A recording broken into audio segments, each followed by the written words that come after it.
Alright, welcome back to the Crabby Dice. Today we're going to be looking at the game Bruges from Stefan Fell. So what's the theme to this game? Well, just like most Euros with a city name, we're just trying to be the most powerful people in that city during that time. Alright, so to do that, we're going to be collecting victory points, of course. So this is going to be the setup and rules breakdown video. Click the link below if you want to see my review and playthrough. And like usual, 3 things before we start. Please like, subscribe, and comment on my YouTube channel. That'd be great. Let's go. Alright, so let's deal with the setup. So like usual, put out your game board. Now let's take care of our gigantic deck of cards. Alright, so what you're going to want to do is create 5 approximately equal sized stacks of cards. Alright, so let me just do this quick. 2, 3, 4, 5. So let's say these are my 5 stacks of cards. And our draw deck's going to be equal to the stacks equal to the number of players. Alright, so if I'm going to play a 3-player game, I'll take 3 stacks. Alright, and then what you're going to do is you're going to take about half, put on one side, and take the other half and put on the other side. The cards that you're not playing with, so the ones that are left over, you don't toss them back in the game box. They're going to be used near the end of the game. We're just going to put them on the side over here. Alright, now the rest of the stuff for the game board is you're going to put out 50-point chits equal to the number of players and just put them on the 50-point spot over here. You're going to have your statues, they go from 2 to 7 in numerical order. So 2 at the bottom, 7 on top. And then you're going to put on the statue space over here. Each player is going to put one of their meeples on the 5-point spot over here on the point track. You're going to put one of each of their meeples in the town hall. Alright, and for their player boards, alright, so you are going to notice that I do have a player mat. This was downloaded from BGG. Normally you wouldn't get this mat, but you're going to get a seal which tells you your color. You're going to get 3 majority markers. They're going to be brown side up or gray side up. Everyone's going to start with $5, one of every type of meeple. The other seal is going to tell you where you're sort of building your canals from on the game board. So I'm going to put one right here. The other 2 players are going to start over here. And lastly, you're going to figure out who first player is, give them this marker. Alright, and that player is also going to receive all the dice for the start of the game. Alright, so let's go to rules. Alright, welcome to the rules breakdown for Bruges. So the main mechanism in this game is multi-use cards, and that's where you're going to be spending most of your time focusing on these cards, deciding which of the 6 different actions of the game you want to do for each card in your hand. Alright, so the way the sort of round flow works is at the start of a round we're each going to be drawing cards, maybe drawing them for different reasons by the color types and all that stuff. Next we're going to roll some dice, and we'll talk about these later, but they might dictate how much money or how much things are going to cost and all that stuff. Okay, and then we're going to take turns playing our cards. Alright, so in turn order we're playing 1 card at a time, and you're going to pick obviously one of the 6 different actions of the card to perform. Alright, then you're going to move on to the next player, and you're just going to loop around till everyone's played 4 cards. You always carry 1 card over into the next round. Okay, and that'll end the round. Then you move on to the next round where you're going to draw more cards and do the exact same thing. Okay, another unique aspect of this game is there's no real amount of turns or rounds that you're actually playing. Alright, you're going to see on this board there's no round tracker. Alright, that's because the players are sort of dictating how long the game is going to be, because as soon as one of these 2 draw decks are completely empty, alright, that round is going to be the last round of the game. Alright, so if all the players are drawing from the same deck, the game's going to end quite fast. Whereas if we're drawing from both decks at the same time, well then the game's going to last a bit longer. Alright, so how I'm going to explain this game is we're going to go through the turn structure first, so the sort of phases. Then I'm going to talk about all these 6 different actions you can do from each card in your hand. And then I'm going to come back at the end just to talk about endgame scoring. And then you should get the gist of the game. Alright, so let's get started. Alright, so phase 1 is drawing your cards. Alright, you're going to be doing this at the start of every single round. Alright, and you always draw up to 5. So the first round of the game, you're going to draw 5 cards. And each subsequent round, you're only going to draw 4 because you're carrying over always 1 card from the previous round. And the way the draw works is you have 2 draw decks. You draw 1 card at a time from each deck or from any deck you want. Alright, and then you get to choose based on the color. You never look at the face of the card until you've drawn all your cards. Alright, so let's say I wanted the yellow card first. Then let's say I want another yellow one. Then I'll take one of the blue ones. And let's say I want another blue one. And let's say I want a red one. So there you go. I drew all 5 cards. I can now look at them, and it would go on to the next player who would do the exact same thing. Okay, as I explained in the overview, if one of the 2 stacks ever run out of cards during this phase, alright, we're basically going to finish the game at the end of this round.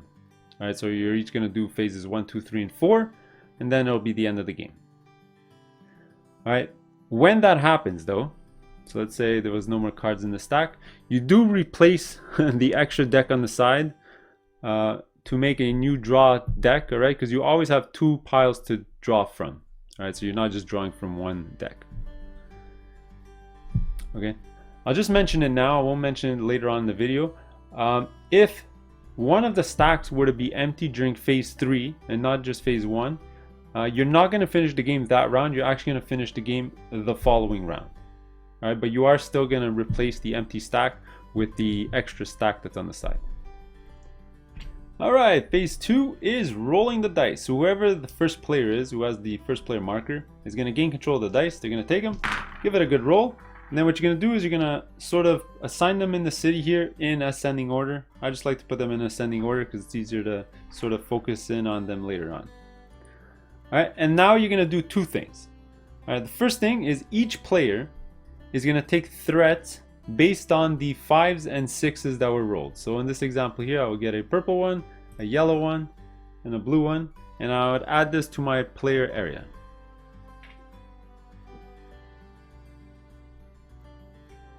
All right, the second thing you're going to do is everyone's going to have the opportunity to move up the reputation track.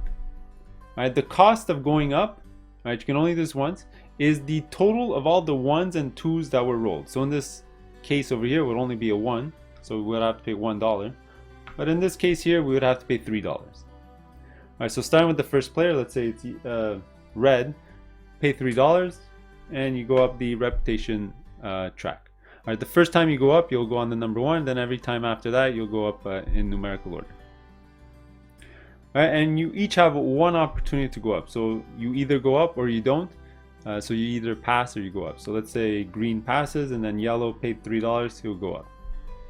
All right, and basically that's the end of the second phase. All right, and phase 3 is performing the actions with the cards in our hand. So like I said in the intro, we're gonna be performing 4 actions each during a round, and that's gonna end the round. All right, and there are 6 different actions you can do per card. All right, so let's look at the anatomy of a card here for a second. All right, so 5 of the actions are indicated down here on the right, and the 6th action is the person itself. And I'm going to talk about the people actions at the end. All right, but let's go through the main actions you can do on the right. All right, so the first thing you can do here, the 2 meeples, is you can discard a card to get 2 meeples of that color from the general supply, and when you do so, they just go to your player area.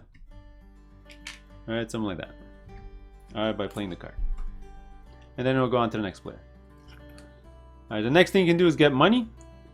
All right, when you discard the card, the amount of money you're going to get is the current die face value. All right, so in this scenario here, I might want to get rid of a yellow card because yellow I'll get $5 instead of red will get 2. So I can discard a yellow card, get $5 from the general supply, and this will go into my personal supply. I performed an action, it will go on to the next player. It will come back to me. Now the next action you can do is discard a threat. Alright, so we're going to be gaining threats during the game. We're going to talk about threats at the end of the video. But one of the ways to get rid of a threat token is to discard a card of that color. So let's say I discarded that blue guy. I'll discard the blue guy. I would discard the blue threat. Alright, the colors always have to match. And I will gain a victory point for discarding a threat.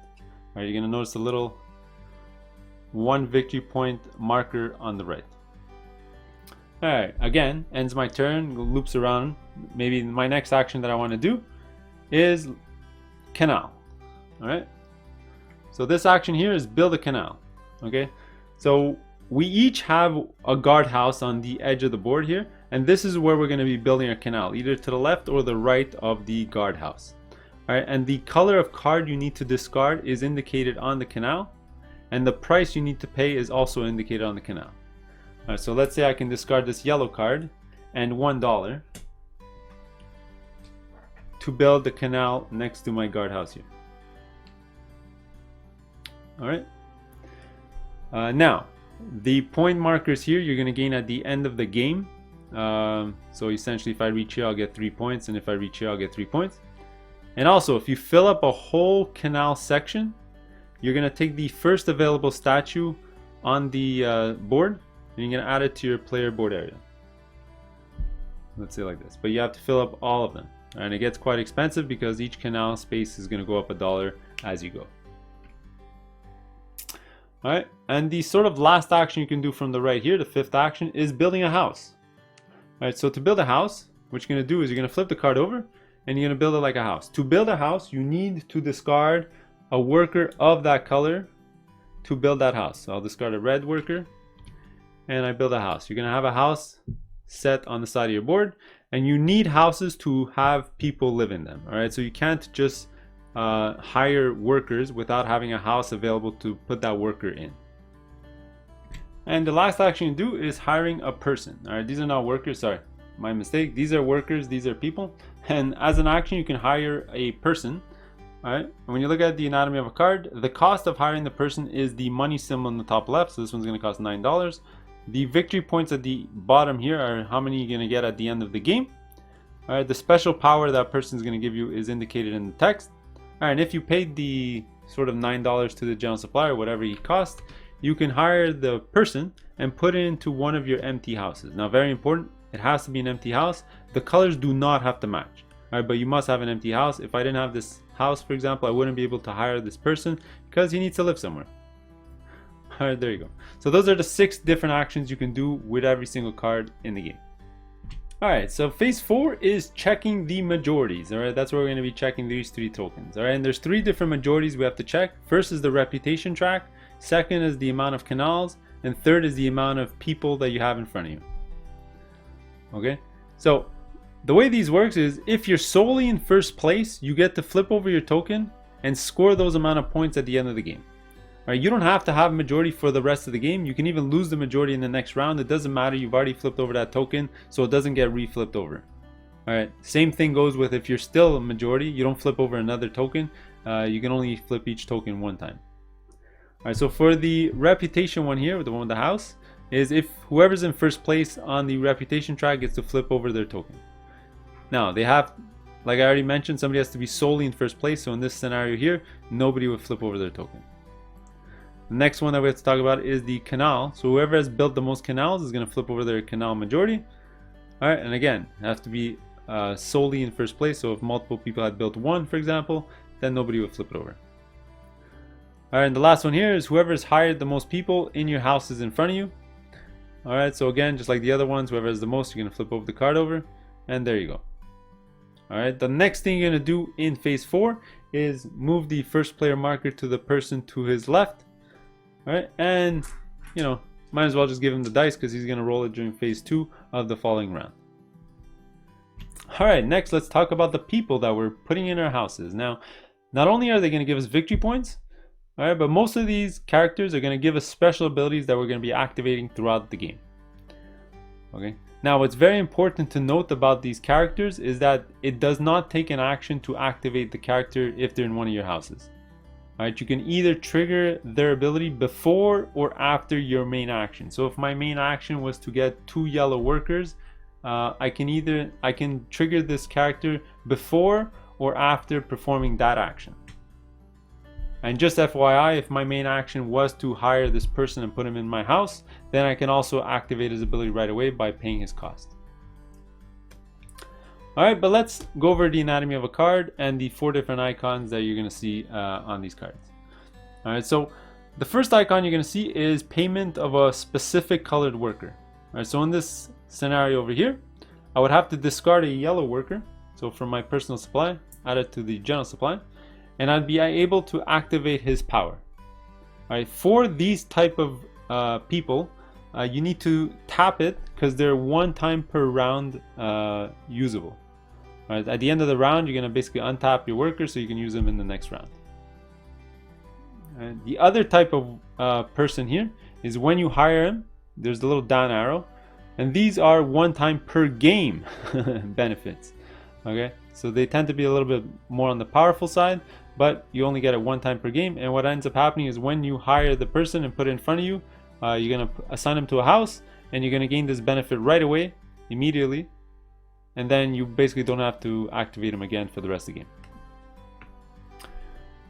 Alright, the next 2 here are the infinity symbol, and the reason I have 2 is sort of they come in 2 flavors.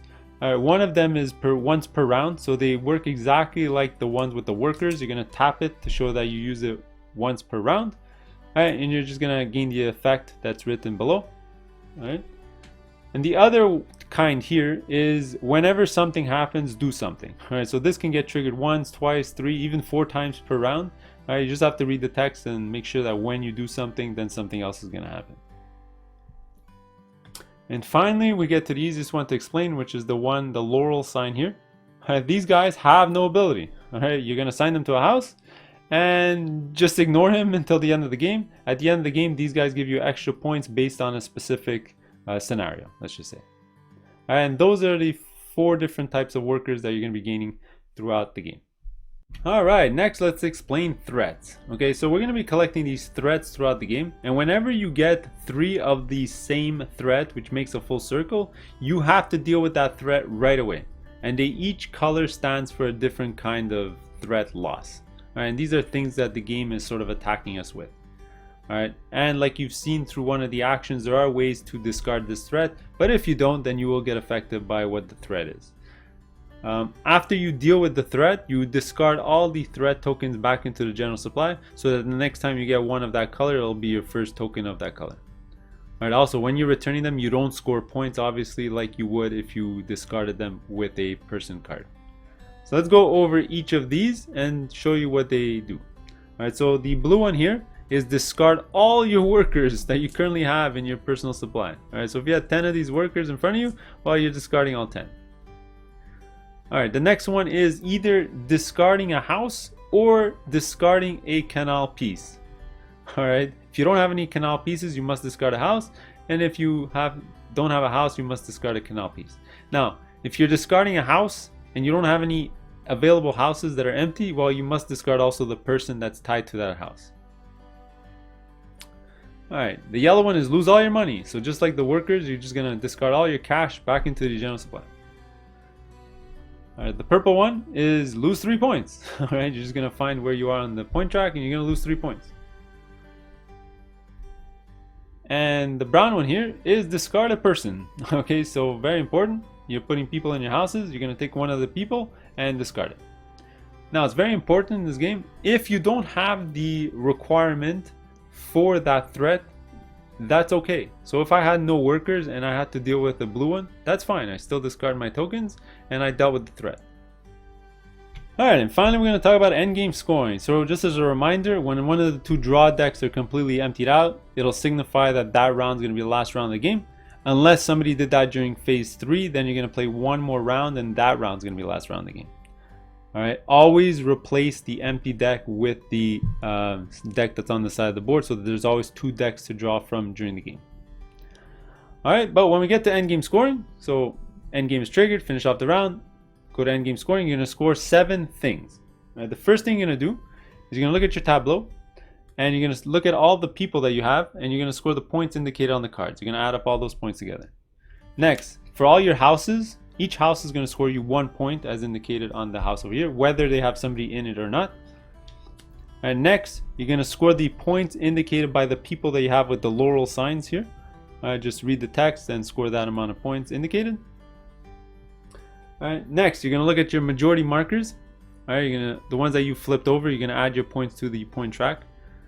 Alright. Next, you're going to look at the canals. So if you reach the 3-point spaces during the game, you're going to score those points now. Alright, next, you're going to score your statues. I know in the rulebook it says score these during the game, but I like to score them at the end of the game, so I like to score them now. Alright, and finally, you're going to score your reputation. So depending on where you are on the reputation track, you're going to score those points where you are on the track. And there you go. Alright, whoever has the most points after calculating all that is going to win the game. Alright, just as a general note, if you do pass the 50-point track here, you're going to pick up the 50-point marker, and then if you pass it again, then you'll pick up the 100-point marker. Alright, well, just flip it around, there'll be 100 points. Alright, whoever has the most points is going to win the game. Alright, so those are the rules to Bruges. Hope you enjoyed it. Click on the link below for my review and playthrough. If not, we'll see you in the next one. Later.